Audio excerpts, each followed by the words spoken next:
Okay, the last video probably ended a little abruptly because I forgot to switch the branch here. So please make sure you run your things. I just didn't want to be too slow.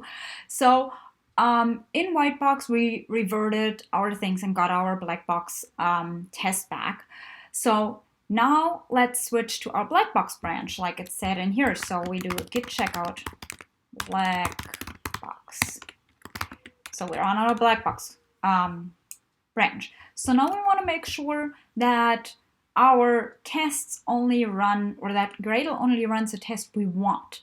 So we want to skip the black box test because we know it fails, right? Because we can't fix a code. So this is a piece of code that allows us to say, hey, please only use these two test files, so the given white box and the course test. So the course test is what you had. So let's go into our Gradle file and I'll add the code in here. And this basically says, well, please only run these two files. So now we're on our black box. So let's do a Gradle clean.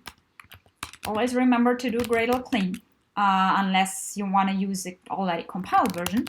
But this is not what we want. Then we do a Gradle build.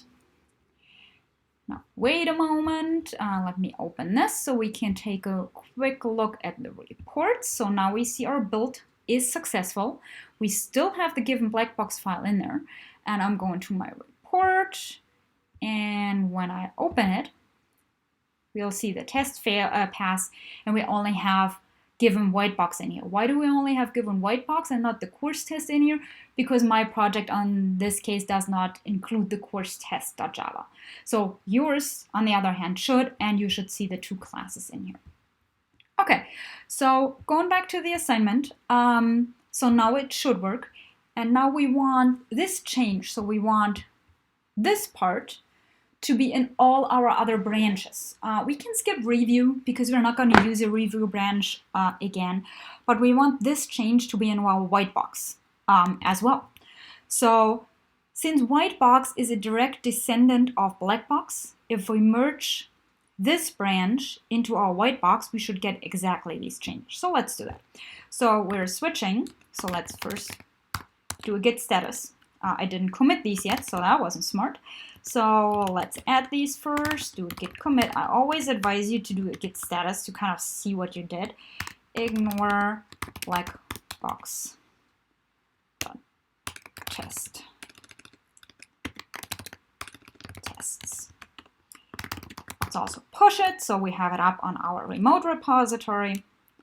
Now let's switch to git checkout white box. Git merge white box. Oh, since I made a change before, so let's take a look.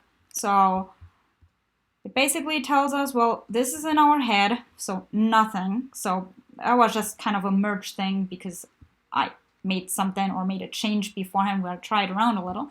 So it said, this is in our head, so this is in our white box so far. So whatever is between this head and these bunch of equal signs.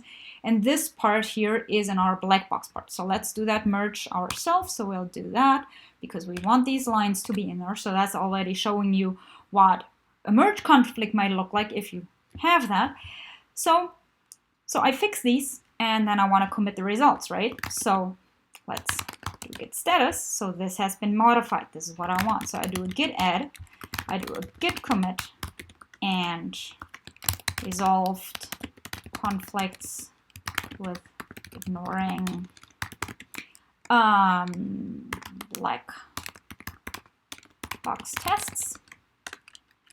And now when I do git status, I should be all happy here. Let's do a git push to push it up there. And now let's test this. So we do a Gradle clean. We're on white box, so remember we're on here, and then we do a Gradle build.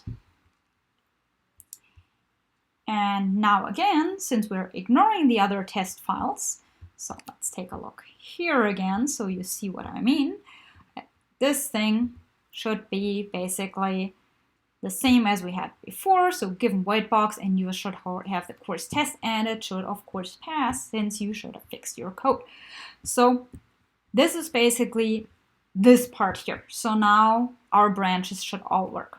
The next step is cleaning up your GitHub repository. Many of you I saw have still the build folder in there, the hidden files like .project, .settings. Get rid of them. So if you have them in there, I advise you to do a git checkout and go to master, because all your branches descend from master and master doesn't have anything in it. Then in here, remove all the files you don't want, add them to your git ignore file, and then merge this master branch into your black box, review, and white box branch. That should not lead to conflicts, but if there are, resolve them. I don't want to see any of these temporary files, system-specific files in your repository after this, after you're done with this assignment. So in the next time we're grading, I do not want to see them in here anymore. So you should be able to figure out how to do that. If you're not, again, just ask and we'll try to give you more tips. Okay, so this is it for this part, and please go to the next video.